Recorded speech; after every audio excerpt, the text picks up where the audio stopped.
I kid you not, these last 2 games, he has totally changed my mind. Bro, he was flipping amazing. Yeah, you played halves. You're a half. Yeah. What do you do right there? You're in Harris-Tavita's shoes. Tell me your thought process right in that spot. Hey, let's just put it this way. If there is a Warriors player that I want on this podcast really badly, his name starts with an R and ends with an O. I'm with you. And of all the Warriors, I'd love to have the Rocco Meister I would love it here on this podcast. Let's just put Australia as the benchmark of the World Cup. I don't think anyone matches our forward pack, bro. I don't think anyone matches our forward pack. Possibles. Another flipping good squad. Bro. So this is a very touchy topic. And one that we've had, I wouldn't say a few arguments, but a few disagreements Robust about. discussions. So where do we begin? Welcome, guys. Welcome back again to Raised by the Same Ref, where we discuss everything was. I'm Te Awa. I'm here with your boy Tanks. And we're going to get straight into it. We're going to be discussing first player of the day from the Panthers versus Warriors game. I'm going to start us off. My player of the day was Te Maire Martin. Good pick. Yeah, looking at his stats, we just jotted them all down. 100 run meters for a half is on. He was taking the line on as much as possible. 17 runs, 1 line break, 16 post-contact meters, 2 try assists, 2 tackle breaks and 2 offloads. Wow. The Tūranga Wairau Junior, Taharoa local, gets the player of the day for me today. Yep. Must I talk about that short side, and he noticed who was the person that he ran around that missed the tackle. Was it Moses Leota? I think it was Moses Leota. Yes. And he identified that, went down the short side, took him on. We talked about it in our last episode. Te Maire can run that flipping ball, and I think Cooper even mentioned that when you have a half that can run, that isn't afraid, it is very, very scary to be on the defensive side when they're coming at you. And that's exactly what happened. And he was tripping. Did you notice he was tripping up too? He was tripping up, and Tuapiki was in the right place at the right time. Boom, try. It's as a prop, when you have a half that's running, it opens gaps for you and for the second rowers. When you have a half that's just taking the ball on, taking the line on, it opens little half chances where you're able to put your nose through and get front foot footy. Yep. Because even if he didn't break the line, score that try, there was going to be a quick play the ball after it, which is a win-win. Yeah, it's always a win-win. And likely Kampereita's at the other end scoring the try. So big props to Te Maire. And at this stage, sorry Luke, even though I'm on the Luke Metcalf bandwagon, Te Maire is keeping the number 7 for now. He is. He's keeping it. I love it how they got a bit of competition to get there. And mind you, I watched a couple of highlights from Metcalf, and he didn't play too bad. He played pretty well in the reserve game. Set up a couple of line breaks. So very good to see him back on board. You know, he really wants to make him back into first grade. Still with us to the end of the year, bro. Still with us to the end of the year. So let's go, Lukey. Wise up. Okay, perfect. I like that. Your player of the match. Yep, my player of the match. I got to go Dell. Why did I pick Dell? I think we all see it. We all watch the Warriors game. I don't know how he runs it as hard as what he does. He runs the ball so hard. He sometimes comes off second best, but he's there, bro. He's running it out of our back half of the end of the field, and he just gives it his all. And what I noticed was, if you look at our back three, the other two, very, very good players, have different strengths. Dell is our go forward.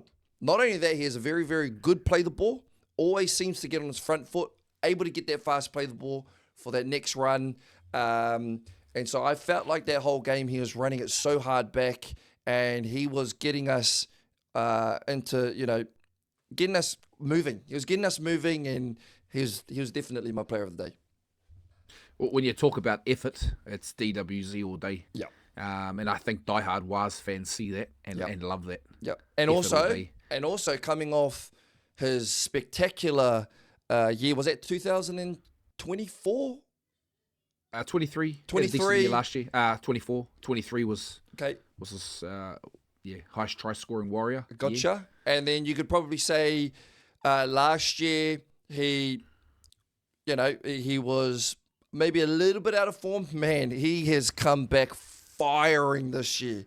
Firing. So really happy for Dal to be back to what we know he's capable of, and so many other talking points that we're going to discuss in the podcast. Mate, he is playing out of his skin, and there's going to be a few coaches, I believe, that aren't going to overlook him for certain teams in the future. The rip rounds, yeah. Yep. Looking at briefly his stats: 132 run meters, another solid outing, 1 offload, 42 post contact. And what I love about Dal is his, when every now and then he does his little wide runs. Yep. And Khan was doing it yesterday as well. Yep. Every now and then I love that. Yep. It's different. The opposition doesn't expect it. Yes. And oftentimes yields some really good results. Yes. So I enjoy seeing that as well. Actually, that's a very good point that you make, especially up against a team like Penrith that are very, very structured. They know that teams are just going to be doing one-offs. When you have someone like Dal and Khan, especially with a bit of speed, that just turns a little bit, goes a little bit sideways, that winger, centre, and half that are sitting back in the line thinking they're just going to run it, do the usual, all of a sudden go, flip, he's coming around to us. And generally, you either get the fast play the ball or we move down the field an extra 5 to 8 meters. So I like that too. I really like that. Yeah. Hey, we'll move into our brothers player of the day, the two that we think was the player of the day today. And we've got Mr. Impact himself. The last few games has been flipping awesome. Tana Stowers-Smith. He's like in the wake of Mitch Barnett leaving, he's realised, mate, that spot's mine. It's mine for the taking. And he's playing like it. He's added a jink to his game this year.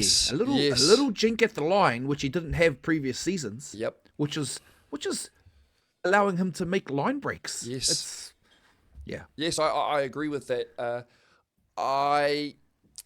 Probably wasn't. It was about a month ago.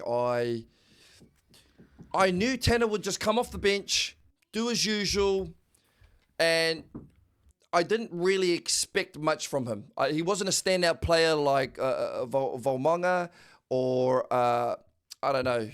Barnett coming off the bench. I was just like, he's just one of those, he's just put in that position. He goes on, gets his job done. He's not really a standout player for me. This was a month ago until Tiawa, we kind of had a bit of a disagreement. I was like, I think we could probably fill that spot with someone else, or he has to give me something a little bit more. And these last 2 games, I kid you not, these last 2 games, he has totally changed my mind. Yesterday's game, when he came on, bro, he was flipping amazing. If anything, I would put him as our top bench player, impact player. He was that good that he came on, just did his job, no errors in his game, and he was punching through that line in about 2 to 3 runs where he got on his front foot, broke in between the gap, and played mean. So I'm very, very happy for Tana. He is only going to get better around the boys that he's with, and I'm excited for his future because at the moment, I'm guessing Tana's probably just on minimum at the moment. Yeah, he's a fresh player. A fresh prop trying to find himself in the game. Yep.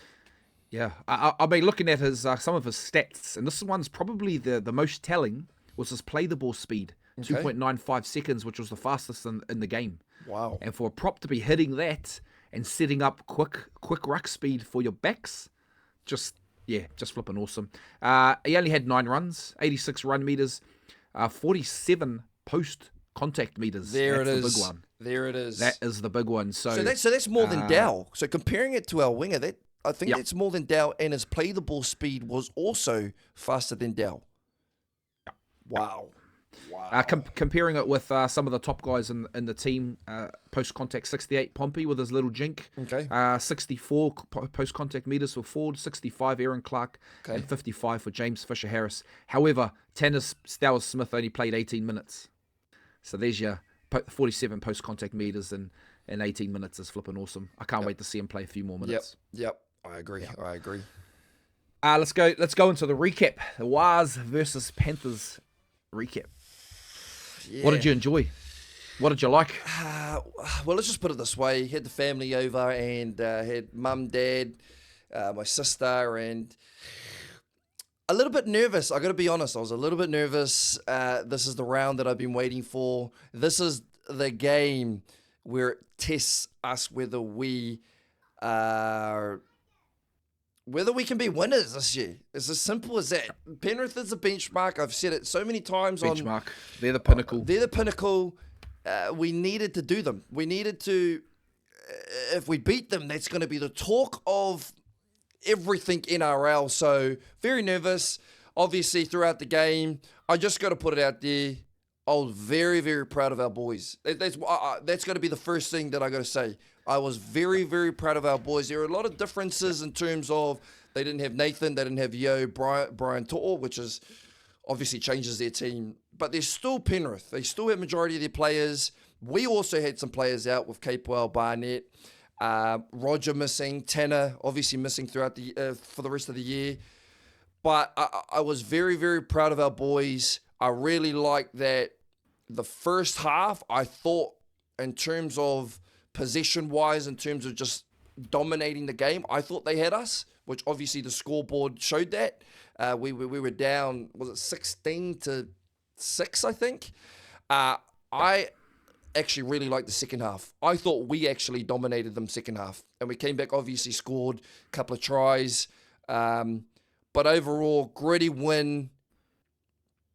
It just came down to moments, which, you know, in order for us to beat Penrith, in order for us to win the grand final, Penrith are going to be there. They're going to be in our roadblocks. And I personally feel in order for us to beat Penrith, I'd like to comfortably beat them by, I'd like to say minimum 8 points, or be at least ahead of them 8 points. That's when I know, okay, come grand final, we're going to dish them. So I hope next game against them, round 23, I think. Round 23. We can put at 8 points at home. So a lot of differences, but that's what I enjoyed. The boys played pretty well overall. Yeah, and I think that home game round 23 is already sold out. Recap on the game, what I liked.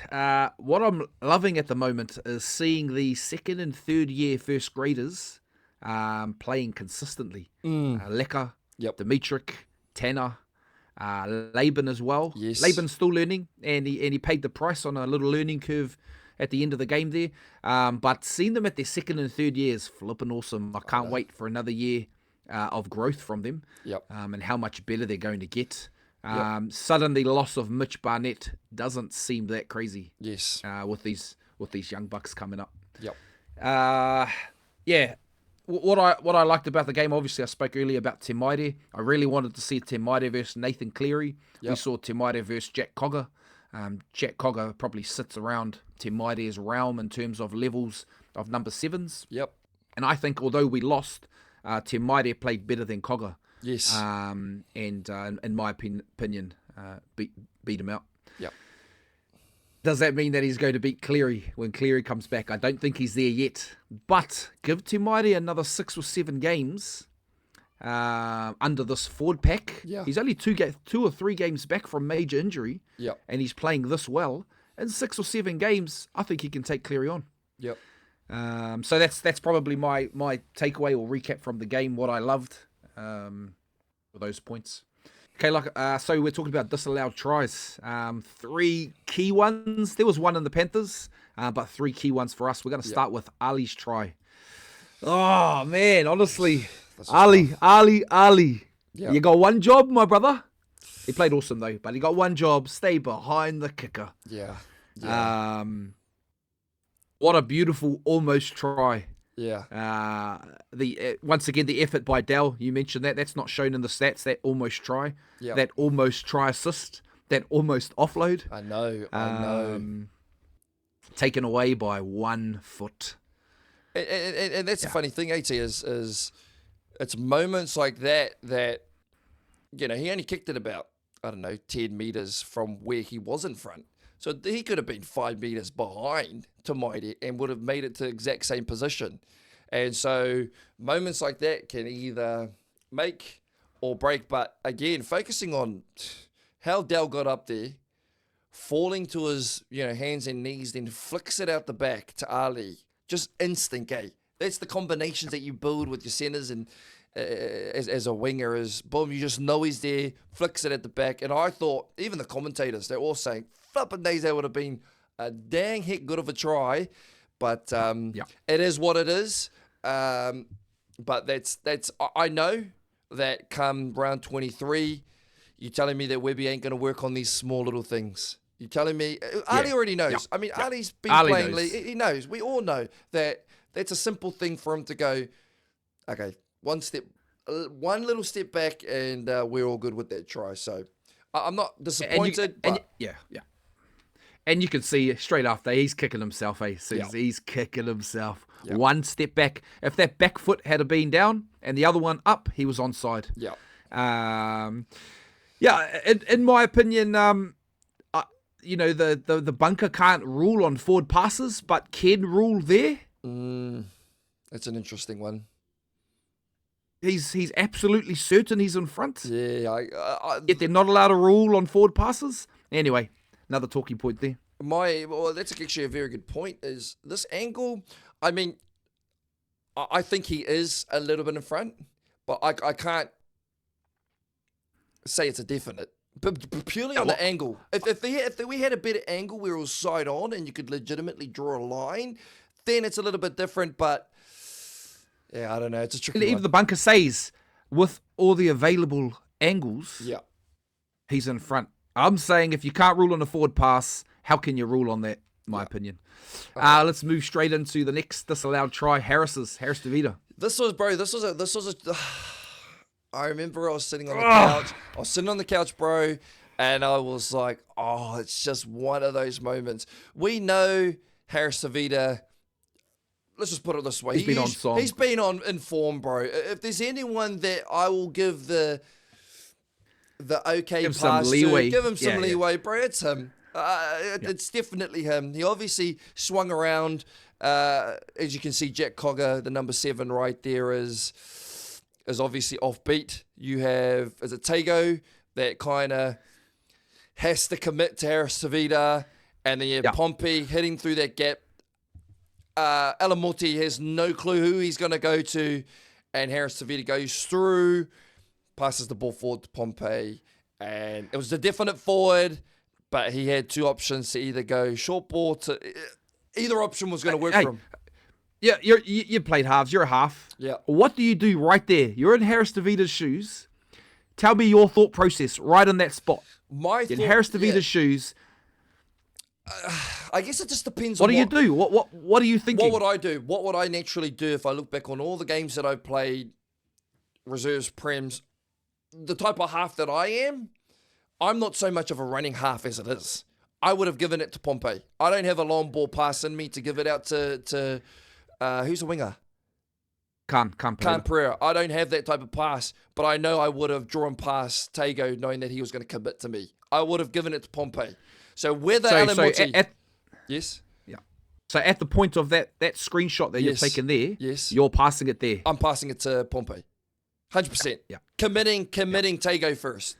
But it's tricky because Tago's not in... Tago's committed. He's already planted. Well, the next scene shows him fully turned towards Harris-Tavita. So he kind of tested Harris-Tavita, and that's probably the reason why Harris-Tavita took him on. Just that last jar that he did. But, I would have passed as a half. I would have passed. I would have drawn past Tago, and if Tago, I saw enough of him moving towards my centre, I would have fended Cogger and gone through, I believe. Yeah. Even his, a couple of weeks ago, he threw that flipping awesome cutout pass. Yeah. That bullet pass. That would have sealed the deal right there. Yep. A bullet pass to Khan. So we know it's in his bag. Just made the wrong option today. And credit to Isaac Tungle, as you said. Yeah, credit to him. Let's go next one. Laban. Jacob Laban. What a good game from the young buck. What a try, bro. What a try.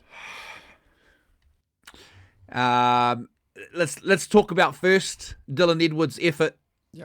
He's a premier fullback for a reason. Yeah. Shows Jacob Laban the line and chops him down. Yeah. Chops him down. Someone double his size. So I'll start with the effort from Dylan. Now let's move to Jakey. It's What could he have done different? What could he have done different there? I'm putting myself in this perspective. What he could have done, I think he could have backed himself. What I mean by that is, he's one taller than Dylan Edwards. You can see in this picture right now. He's one taller than Dylan Edwards. Second point, I mean, Dylan Edwards has the speed on him, but he chops him around the hips slash thighs. So when someone's diving at you like that, what I guess good gun players do, it's an easy fend. It's an easy fend. Well, yeah, I believe attempted fend. An attempted fend. I think where he got it wrong in terms of what he did right here is, I actually thought his instinct was he actually had people on his outside. So I think, one, he slowed down a little bit. He wasn't carrying on that full sprint, because this is the fifth tackle away. This was the fifth tackle. Yeah. We ran it on the fifth. Yeah. I think he had someone, therefore he wasn't so much eye focus on the corner of the post. He wasn't eye focused. I think naturally the instinct was, I got boys out here. Dylan's coming. He's an elite fullback. It would have been playing in his mind. He's an elite fullback. He's coming to get me. Of course. But Yeah. if he had that mentality of, okay, maybe even, I mean, he gets the ball about he's already made 3 meter run right now. If he had just taken a look back to his left and noticed just a slight turn, noticed that both his 4 and his 5 were 20 meters down the field, I think it may have changed his movement to get to that corner, because he would have been like, okay, it's 1-on-1 right now. Where the way he slows up, the way he doesn't fend, the way he kind of holds the ball ready to offload, that's when I kind of knew. I think he thought that someone was behind him ready to give that offload. Because it's a frustrating one, but I mean, he tried his best, and yeah. Yeah, from a prop slash, I played a bit of second row. First thought is run over the top of him. I think most times props and forwards will just run straight at him. Yeah. I think he could have done that. I think he had enough speed. Yes. Dylan Edwards was on a slight angle. Just run over the flipping top. Second thing is, he's a young 12. He could have pinned his ears back and gone for the corner. Yeah. And once again, easy to see. Another try we missed out on from that one. Well, I think just in terms of height, anyone that's taller than someone else, generally you have a long wingspan to defend. If we look at the great centers, the great Greg Inglis, what was he, 6'2", 6'3", no one's coming close to him because he's that tall. He's got a whole foot and a half above Dylan Edwards. I'd like to know what he the must height. Be 6'3". So, bro, he's definitely got the fend on him. So, but carrying on, talking about our second point that I want to make with our centre and Khan being 20 metres behind, I just want to open up the perspective of why they potentially were 20 metres behind. If you remember in this play, Maire ran the ball 80 on the last. I think someone shot up. He couldn't get the kick away. He ran it. I think he gave an inside ball to Fisher Harris, over to Aaron, and then obviously Laban was the one next.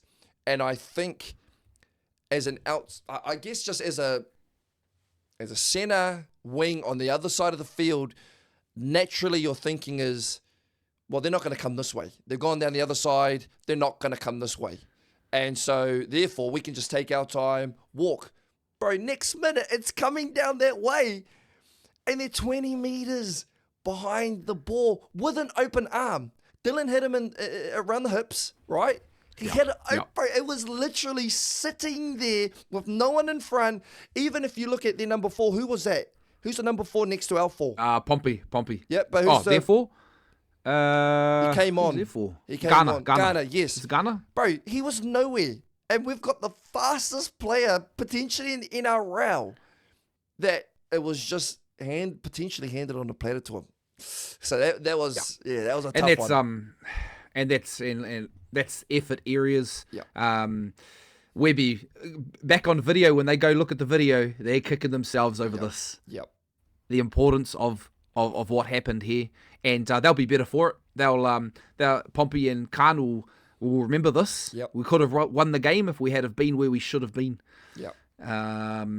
and they'll be better for it. Yep. Mind you, another thing to mention is I'm not like exactly what you said. It's a moments game. The big players show up. Pompey, exactly what you said. Both Pompey and Kalyn. Pompey's been in reserve grade the last couple of weeks. Before Roger, he's now our starting four. So he's now out for the rest of the year. So I'm not giving him an excuse that he hasn't been in the first grade and he would have iced that moment if he was. But also, Kalyn's just come into first grade. So, a little bit of leeway there. But again, those are 3 no tries that I believe is going to be the better for our team moving forward. Looking at that angle, one final point on that. Could he have passed from there? Second row, being a second row. He's not a half. Can a second row flip and get that pass out? Well, it's weird, bro, because exactly what he said.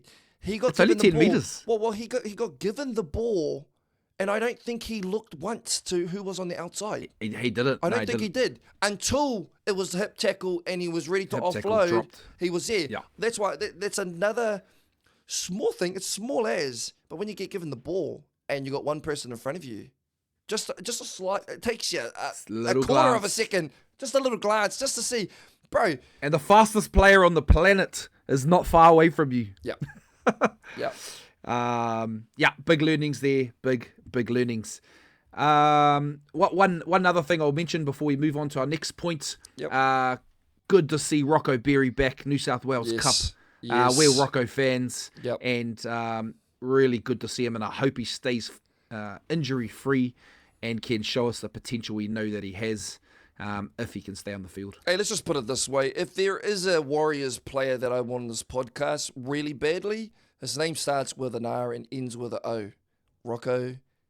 I'm with you. And of all the Warriors, I'd love to have the Rocco Meister. I would love it here on this podcast. I've had some. He is. I got to just put it out there. I got a story to tell quickly. Last year's game, I think was it Hamilton, Auckland? I don't know. He was the nicest dude when I was asking him for his autograph. The nicest dude. Obviously, he hasn't. He's been playing in and out of first grade with injuries.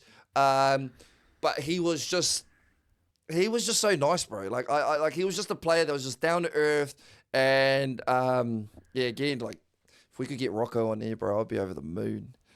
Let's figure out how to make that happen, eh? Yep, maybe. Rocco, if you're listening, brother. Let's move straight into, speaking of centres, let's go to Mclean. Oh, bro. Mclean. Casey flippin' Mclean. Gosh. Hey, the Maori from New South Wales, the Kiwi winger. How good is he? Bro, he was flippin' mean, bro. For starters, I don't know how. How old is he? 20? 21? I think he's still 19. Is he flipping 19? Bro, I think he's still 19. I think he's still a teen. When I knew that Mclean was a standout, it was definitely that game, Kiwis versus Samoa. We were about 10 metres from their try line. Bro, I remember the half just gave him the ball. He got it, hit contact. I think it was Paulo, one of their biggest props. And, bro, he just moved his legs. And he got there, came out the other end, bro, put it down. And I knew, flipping days. Not only is he strong, bro, if you watch over his games, even his Origin debut, this game, you can't put the dude on his back, bro. That's how strong he is. Yeah. He's flipping strong. Yeah, he's just looking at his stats. 95 kg, 6'2", and he's 20, just turned 20. Wow. Bro, I think so he's just I swear he could elbow a basketball rim. Oh, yes. I swear he could. Yes. He's the way he jumps in the air. He out-jumped Allen in that game. And good little battle between them. Yeah. Young and the old bull. I think at one point, did we see that he was arguing with someone, Casey? Someone was giving it to him, and he looked like he was looking outside. Tane. That was at the end. Was it Tane? Well, Tane was going for the head knock. And he goes, bro, get up. You're just acting it out. Oh, was it that? Okay. Yeah, I think so. Unless it was someone else, but I think it was I thought he was looking out towards the wing area, towards Dallin. I was thinking, oh, what a good little rumble between the old and the new bull. I don't know. We'll see what happened there. But bro, when do we start talking him into the best centre in the game? Is he? Where would you place him as top centres? Yeah. I think he's at the moment top 6. If I'm choosing top Okay, top five okay, centers, let's go there. Let's go. So is he better than Latrell? I think Latrell's the best in the game. Is he better than Latrell? Latrell's the best. Okay, so he's not better than Latrell. Who would be next? Stephen Crichton? Heck, is it Crichton's next, isn't he? Crichton would be and next. He hasn't been playing that well. Exactly.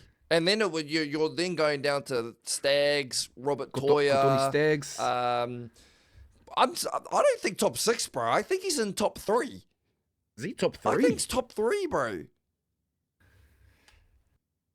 But coming out from the pack champs. But the thing, let's put him as top 3. Let's go. Latrell, Stephen, and him are battling for the top. Who's the fastest? It's him. Speed. He's faster than Latrell, and he is faster than Stephen Crichton. Who's the strongest? Probably Latrell. Just natural strength. Natural strength. Yeah.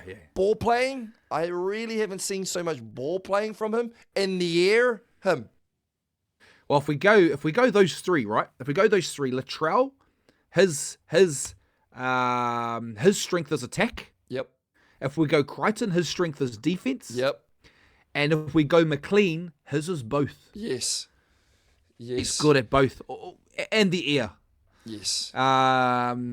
So, top 3. And is he top 3 centre in the game? And Latrell is slowing down. Latrell's already hit his peak. He's pretty much at his peak towards the end. Let's just be honest. How old is he? Yeah. 30s, He's coming up 30? Nah, it's 28. I'm going to say 28. So, it's 8 years older than Mclean. 28. He's 28. So, he's hitting his prime too. Okay. Well, bro, that's... McLean's not at his prime. Right. You know who he reminds me of? Who? The early days of Joey Manu. Yeah. Strength, eh? That's what he reminds me of. The early days of Joey Manu. Skinny, raw talent. Yep. Strong. I can't wait. I can't wait for him to get his man meat. And he's gonna be dangerous, bro. He's gonna be dangerous, bro. Mind you, I haven't seen much of a flick pass on Mclean yet. I think Mclean's he just does it himself. He's a runner. He just runs it himself. Where Joe Manu could draw the winger in and flick it out of nowhere. So different strengths. And I think he'll develop that. Yep, I agree. Over the next few years. He's a gun. He's a gun. All round gun. Casey. Next up, we'll talk about potential Kiwis lineups. Ooh. Probables and the possibles. I think we can credit. We first saw this on Kiwi NRL podcast. I don't know where it originally came from. Probables. Let's have a look at that squad. I don't know what. Kalyn Ponga takes over Kenny in this particular lineup. I think I would give it to Ponga, purely on the fact that Ponga's been in the game an extra 5 years. He's a safe player. He can create. He's a creator. Kenny's more of a runner at the moment. Yeah, Kenny doesn't have a cut out pass 3 dudes and hit the winger. Ponga's got that. Yeah. Reese has that. Reese also has that. But in terms of raw running ability, small, quick, off the mark, speed, Kenny beats literally everyone in the whole NRL. He is that fast. So yeah, Ponga. The wingers, bro. We have to have Asako there. He's our kicker. I think you have to have him. But Mulitalo, bro, I'm going to have to say, bro, there's a couple of wingers that are going to come up. And my player of the round yesterday being Dell. I wouldn't be surprised if Stacey's going, there's a bit of a competition here for that spot. There's flipping awesome competition, at the moment for that second spot. Yeah.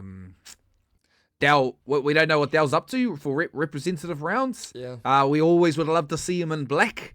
And but I know a few years ago he pledged allegiance to Tonga, so hey, we just hope to see him in the rep rounds. Yeah. Casey, Timoko, a couple of good centres there. Casey definitely holds. Chris. Yeah, Casey holds us. It'd be Timoko that we could find potentially someone else, but I like Timoko. I got no problems with him. I think he's good enough, but we do have who do we have as backup? Be Sebastian and Chance. Sebastian, Chris, Chance. Yep. That would be probably it. Our halves speak for themselves. The informed Dylan Brown, Jerome Hughes is coming into some form as well, which is good. I think the props are the former Panthers bash boys, Fisher Harris and Leiataua. And then Jeremy Marshall King at 9. I think he takes it 8. I'd have him instead of Phoenix. Yeah. Phoenix still in the squad, but I'd have him. Yep. I think you could probably go either way. Like, I know Phoenix Crossland isn't so much a Wade Egan type. Jeremy Marshall can create run, but one thing I do know with Phoenix, bro, he goes hard. He's a flipping mean tackler. He goes. He's one thing I love is when you see him shoot off the line to take that first flies out. So you got to find him somewhere in the team. You could also have Phoenix start just drain all your energy for the first 25. Bring Jeremy Marshall on when everyone's tired. So, or you go the other way. So really like that. But bro, I got to mention this. Let's just put Australia as the benchmark of the World Cup coming up. I don't think anyone matches our forward pack, bro. I don't think anyone matches our forward pack. The Bash Bros up the front. Nakota and Queensland second rower, Britain Nikota. Papa Le'i, who played flipping amazing yesterday. And remember, bro, we had a conversation.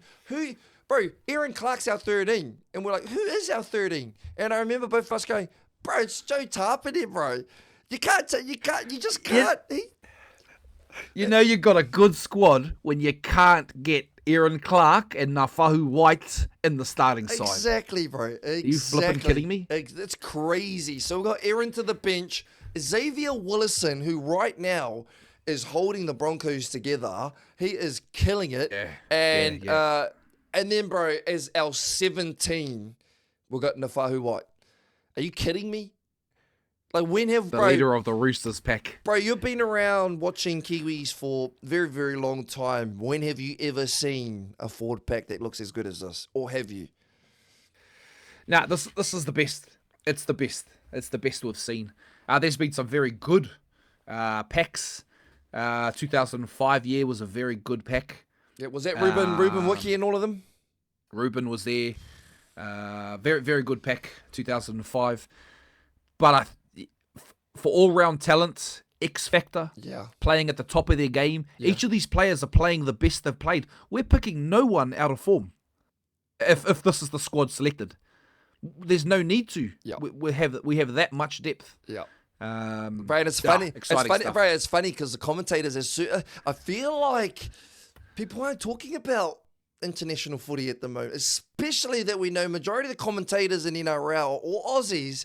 I feel like they're kind of shying away from this, Aussie are just naturally going to dominate everyone. Bro, it's not happening this year. It ain't happening. If there's a year that I'm confident, for example, in NRL, as a Penrith Panther fan, if I was, you're going, oh, bro, we have a high chance of winning. It's just we've won last 4, whatever, you know what I mean?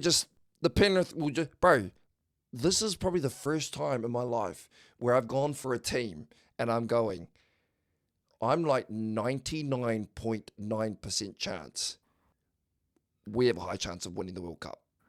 Yeah. That's how good the team is. And I think everyone else is thinking the same thing. It's not just me being biased to Kiwis. I don't know how you look at this squad and go, that's not a good squad. That's not a good team. That's flipping stacked. And if we go through, once again, I'll just quickly go through each player. Kalyn Ponga, best in his team. Yep. Ronaldo Mulitalo, is there a correlation between him returning back to the Sharks and now they're 2 in a row? All the commentators talking about it. Casey Mclean comes through to New South Wales. He's the best, bro. Sparks the comeback. Yep.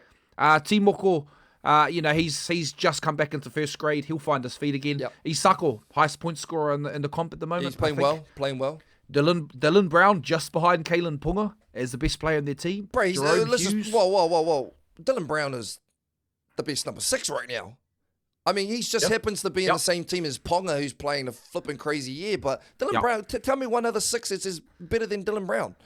The Knights are sitting 4th, bro, because of that. It's not happening. I mean, we all thought, just side topic, we all thought the Dylan Brown move was crazy by the Knights, but is it flipping paying off?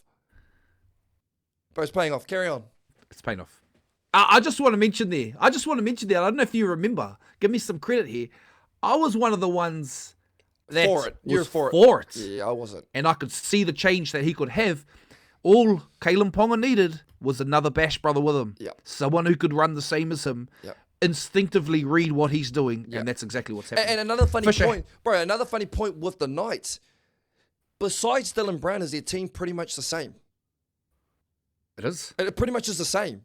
But what that does is when you got a gun half that can combine with Ponga, they're breaking the line more, getting on their front foot more, the confidence, all of a sudden, these other average players are all turning to be good players. That's the importance of snipering a very good half, bringing him over, and he's in form, bro. Flip.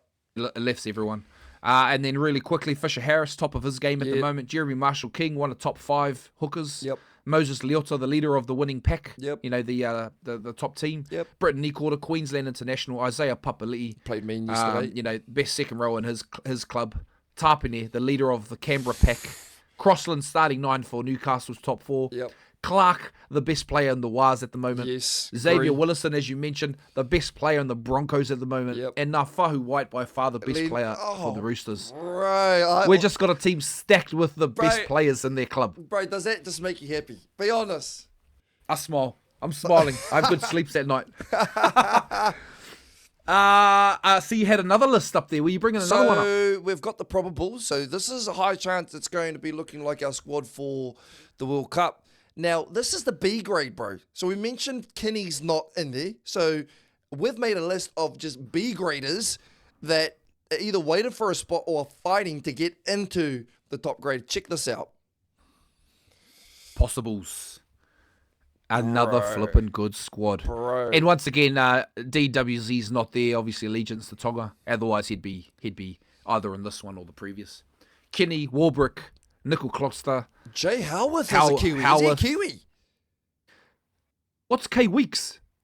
Keanu Weeks. Keanu Weeks, bro. Is he?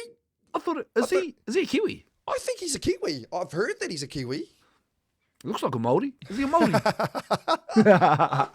Good on you, bro. But they got him at 5. Well, I don't know why you'd have him at 5. Well, where do you put him? In front of Kinney? Well, I'd have Greg Marju in there before him. Greg Marju is one of the top wingers at the moment. But he'd go to Samoa, wouldn't he? If you threw a Kiwis jersey at him, he wouldn't come our way. But I'm guessing they're going off definite Kiwis here without the opportunity to go anywhere else, maybe. Oh, yeah, okay. Nikarima, Te Martin, Leo Thompson, Docker Clay. Mooney. Trey is Mooney. that Joel Mooney? Trey Mooney?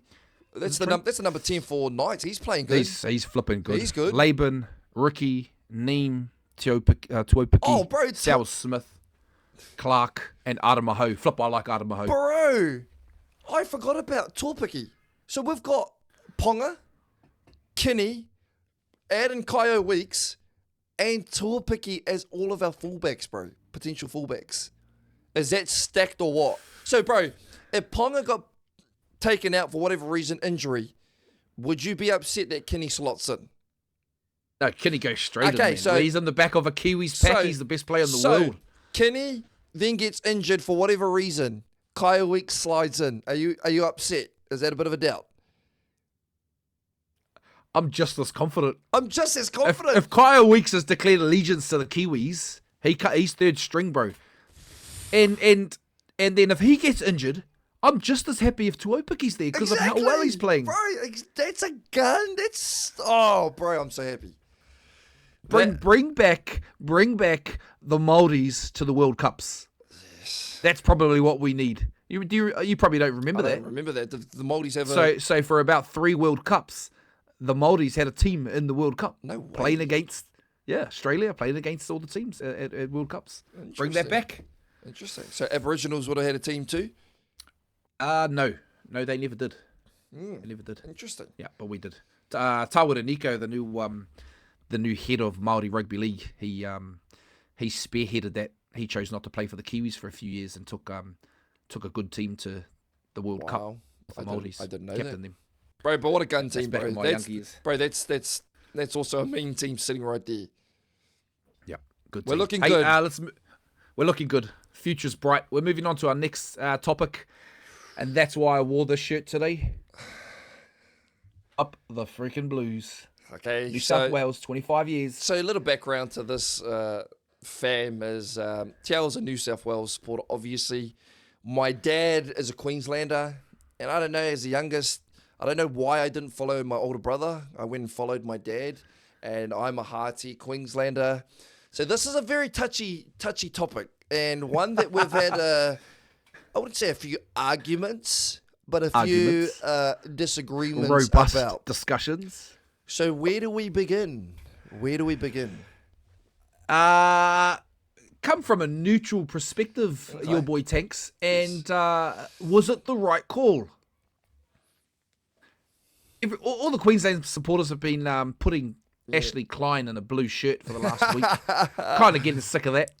Was it the right call? Come from a neutral perspective. Hey, this is the Titans versus the Storm. Okay, Titans versus the Storm, and Keanu Kenny has come and collected Warbrick. What happens? Wait, I guess he's. And, the thing is, when I watched this, it just looked answer bad. the question. I would say he'd get sent off in NRL. Sent off. He'd get Thank sent you. off. Okay. Yes. But this is my defense: is when I was sitting on my couch and I watched this happen, automatically, I was going, "This is not looking good." Purely on the base of the way that Kohler looked when he dished his head back like that and got knocked out. I was going, anything to do with getting knocked out, you automatically know that NRL take that seriously. When you watch back on the replays, I don't know, bro. I've seen photos where his head looks like, Ponga's head looks like it clicks with Kohler. I've seen other angles where it looks like his shoulder. I mean, Joey Johns and all of them have... It doesn't look. It does. No. So let me carry on with what I'm saying. And so it's a tough one. But one thing that I do know, and I'm going to put this out there, is it wasn't just Kohler versus Ponga. There was someone behind Kohler making a tackle while Kohler is moving, I don't know, 30 Ks an hour sprinting, and we already know that he's a fast sprinter.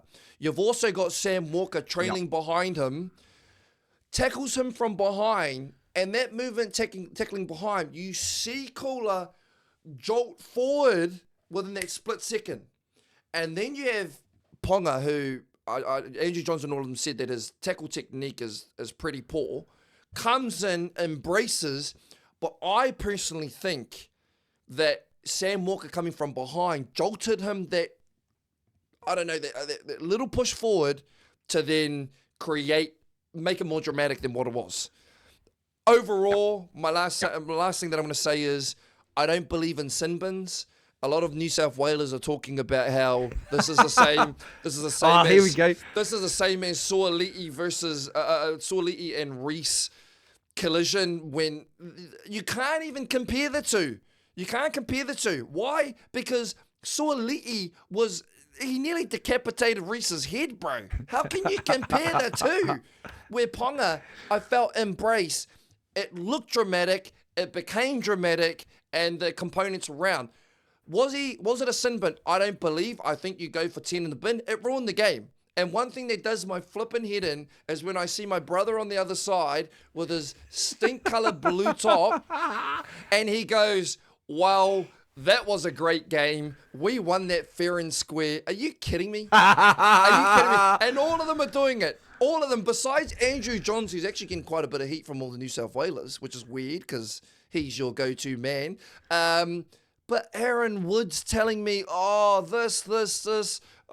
Just sick of it. I'm sick of it because all the New South Whalers out there knew you guys were on the verge of getting a massive hiding. Well, that's my spiel. Hey, Queensland, have you finished? I've finished. Have you finished? I've finished. Sure. All I know is this. I was sitting in a room upstairs with 9 Queensland supporters and myself. A few of the bros got together and we watched the game. I was the only New South Wales supporter. I'd set up the projector, I'd set up the computer, got everything sorted, speakers all sorted. And for 78 minutes of the game, all I could hear was them in my ear giving me heaps. So for a minute and a half after we scored that last try, I was a happy man. And I watched 9 Queenslanders leave that room with the tail between their legs. Okay, so my question... What a good way to end it. Okay, yeah, nice story. It's a send-off. Listen. It's a send-off. Listen. Every day of the week, it's a send-off. Okay, but my question for you... Okay, you guys won. You guys deserve your flowers, whatever you call it. Are you We'll proud? take them. Are you proud of your team after that game? Are you genuinely proud of New South Wales after that game? That's all I want to know. Are you proud? Am I genuinely proud? I'm proud that they won. The circumstances placed before them, they won. Okay. For 60 minutes, they were absolutely shocking. From the backs through to the forwards. And I believe Laurie Daly's very lucky to keep his spot, to be honest. Okay, so there's a bit of doubt. There's a bit of doubt there. No, there was a lot of doubt. So if he doesn't get sent off, we don't win. Okay, whoa. So whenever we talk this discussion, why don't you come to the table coming from that angle instead of we just smoked New South Wales and won this game? That's the thing that annoys me. At least Andrew Johns comes from that perspective, and you guys know it. You know it. The reason I come from that angle, it rolls you up just a little bit. That's the main reason. I feel this is my honest opinion. I feel as though New South Wales love the cheap short corner. You know what I mean? Like just a cheap win. It's a cheap win. It's like cutting corners. It doesn't feel like if we had won that way, I'd be going, okay, we won. We got lucky as. That was a lucky. But you guys aren't like that. You guys go, well, we won. Now wait. In New South Wales defense, we had a shocking 60 minutes before we pulled out a blinder Nathan Cleary, man of the match. But which he shouldn't have got that. For 60 minutes, Queensland only scored 20 points. They dominated every aspect of the game. Every single aspect of the game for 60 minutes, and you only score 20? This is top-line rugby league. This is the second highest level. If you ask Australians, it's the highest level. This is the second highest level of rugby league, and if you own a game for 60 minutes, 20 points is not enough. You never know what's coming. Even though you did say that we took our chances, and we won. Okay. Simple as that. Sorry, before we move on, Nathan Cleary, did he own that game? You know, the talking around him owning Origin and all this. Did he own that? Every New South Wales player for 20 minutes was mud. For 60 minutes was mud. Yeah. So you're telling me that Sam Walker was better than Nathan Cleary? For 40 minutes, Sam was the best 7 in that game for 40 minutes. He fell off in the second half. He had a good debut, though, but fell off in the second half. Ridiculous Nathan got that player It sets up a very good second match. Payne Haas comes back. I think Whanua gets dropped straight away. And I mean dropped out of the 17. And I'd be looking at Scotty Drinkwater. We need another creator for New South Wales. We can't come into game 4 with only one creator, which is Nathan Cleary. I think Blake Brayley, he comes in as the starting he broke 9. His arm. On Saturday, Yes. I just gone. Yes. Broke his arm. Wade Egan? Wado. Problem with Wade is, this is high level. He's prone to getting injured. Can you do with a knocked out number 9? Wade Egan. And I'm not sure I just think we need a creator. Reece Robson is not a creator. He just distributes. Yeah. And I feel Wade... Oh, sorry. Api Coruscant was back. Api Coruscant was back. Uppy, he's a creator. I just don't think he suits the Blues. Okay, interesting. You need a creator, but not a dominating creator. Yeah. Does that make sense? But I don't. The thing with Wade is, I don't know if his game suits the Warriors. It doesn't mean it's going to suit against Queensland. His, how he goes out and passes a back door. I mean, it could. That could be the best decision they ever made. But the thing about Reece Robson, he holds the defense line, and sometimes.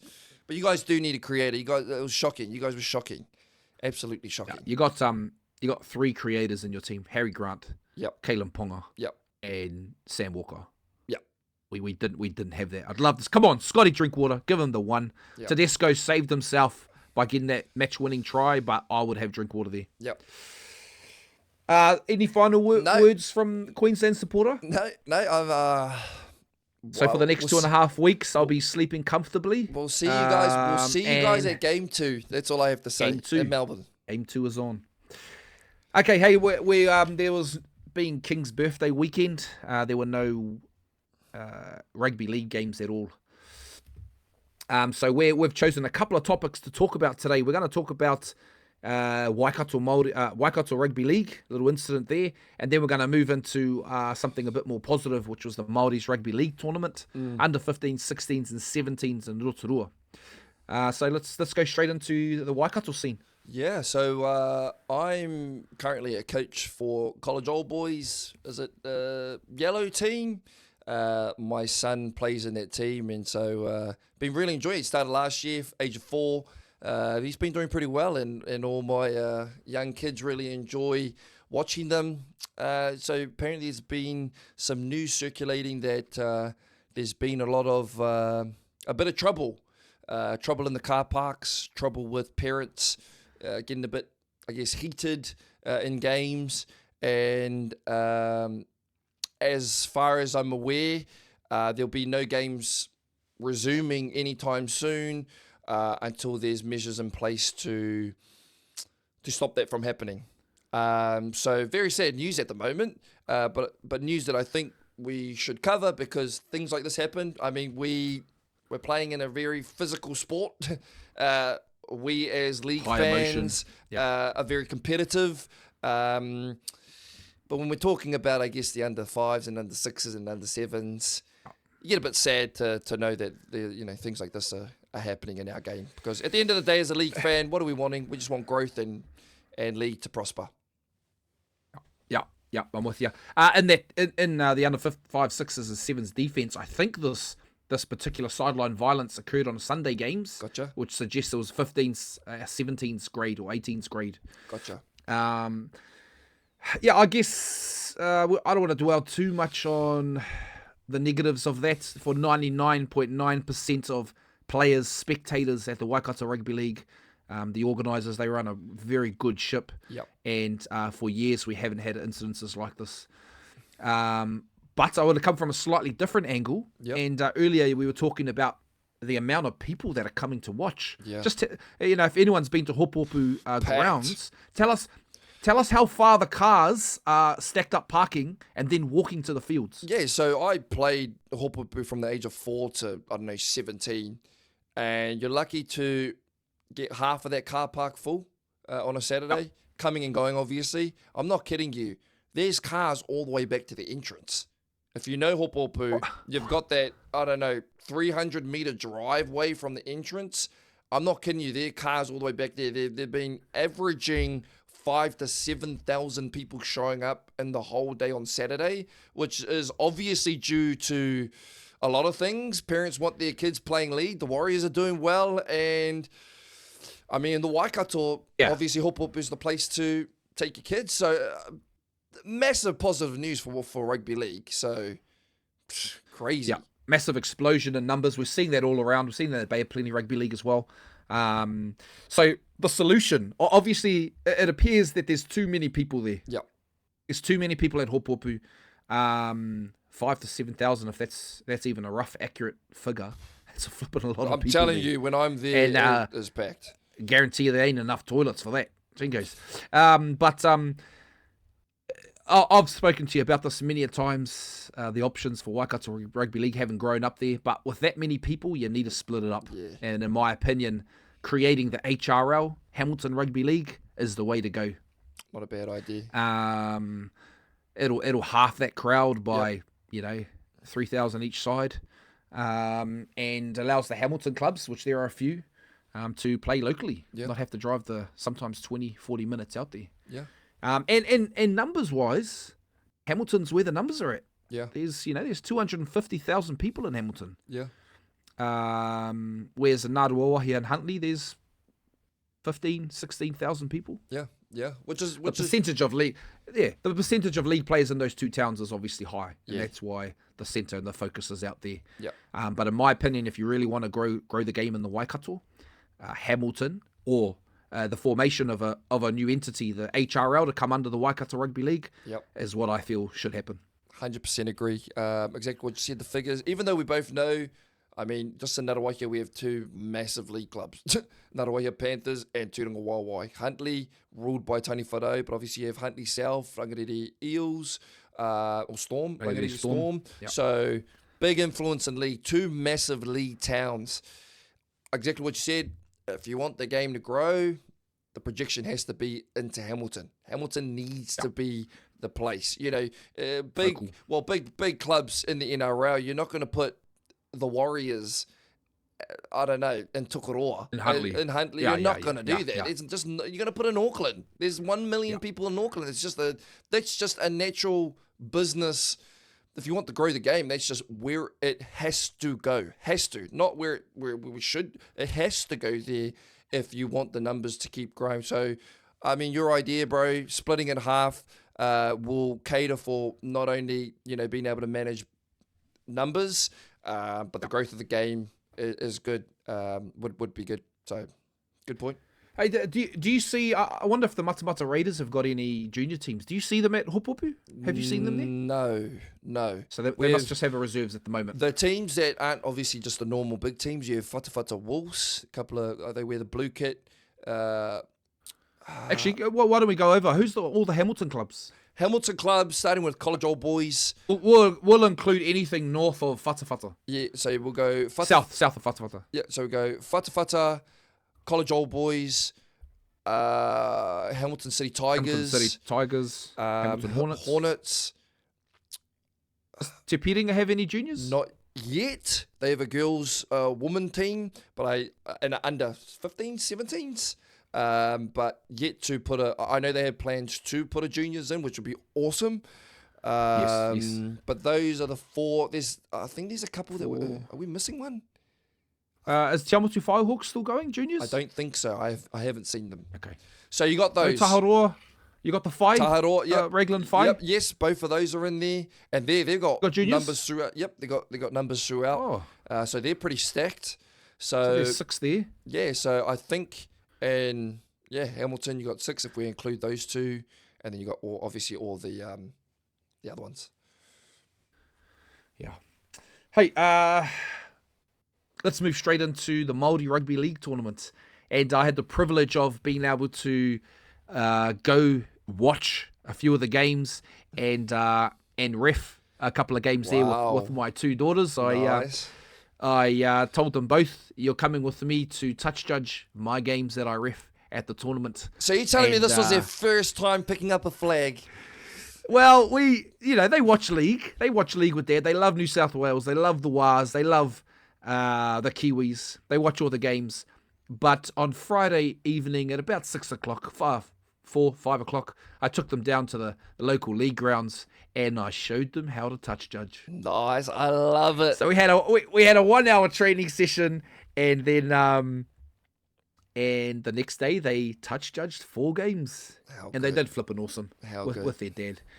So I just want to highlight a couple of plays and a couple of good tries from the under 15s competition. There was under 15s, 16s and 17s. So this was Kotahitanga, I think they're from Auckland, versus Counties Manukau, ref this game, and spectacular tries. One that mirrors DWZ's try and would fit fittingly into an NRL highlights reel. So if we can play a couple of those clips. We have no sound. Counties are in the counties are in the white. Just some big boppers. And the level in under 15s, the level of play was pretty good. Very good. Kotahitanga and Counties, they are very well drilled. They had shape. Yeah. Wow, what a cutout cutout ball. Look at that. That's our future centre. That's our future Kiwi centre right there. That's Casey Mclean-esque right there. Wow. Number 2. And this is reminiscent of DWZ and AKP. Passes it out to the winger. He hits the try line. Jumps from 5 out. Nice. Jumps from 5 out and puts the ball down. Now that young Kotiro right there. That young 12-year-old Kotiro looking over at her dad. She hasn't put the flag up. Dad runs over and thinks, oh no, here we go. This is an important call. That looked like a try to me. I'm going to have to give this. And I thought, you know what? I didn't want to put any pressure on her shoulders. I thought I better ask her. So she walks over to me and goes, was it a try, girl? And she goes, no, Dad. He stepped on the line. Oh, and I was just like, wow. I was like, this is her 3rd game of touch judge, and I don't think that was right. I think she's got it wrong. But I decided to go with her call and caught a touch and goal. So what a flipping awesome tournament. If I go just looking at the results for the weekend, awesome run tournament. No issues whatsoever at the tournament. It was just a flipping good day. And if we look at the under-15s Tama, the finals there, Kotahitanga took it out 38-4 versus Waiariki. Wow. Who did well. If you look at the under-16s Tama, if you can read that there, who the winners were, bro? Under 16s, did you say? Yeah. Winners are Kotahitanga and Taranaki. What was the score there? Score 28-4 and 14-12. Very close game. And if we look at the under-17s Tama, if you could read that one as well. We have the winners final. Oh, no score. Oh, sorry. Is it Hokianga? Hokianga, yeah. Hokianga Storm, Maori 36 against Etuhei Te Uri Ariki 6. And just flipping awesome competition, awesomely run by Maori Rugby League. And if you ever get a chance to go to one of these tournaments, you'll see ex-NRL stars, ex-players, ex-legends. I saw Louis Anderson there, Tawara Nico, and just some legends of the game there. So very well run tournament. The next tournament for Māori Rugby League is coming up in, I think, July 10th. Okay. And that's up the far north. Wow. Hey, any final thoughts, No, your boy Tiggs? No, really enjoyed that. If you do stay around for all the way to the end, make sure to like and subscribe. Join us on this journey. Obviously, second video in. Just enjoy talking league. That's all. Two brothers having a bit of fun. Thanks for joining us on Raised by the Same Ref. Let's go. Up the wires. Let's go.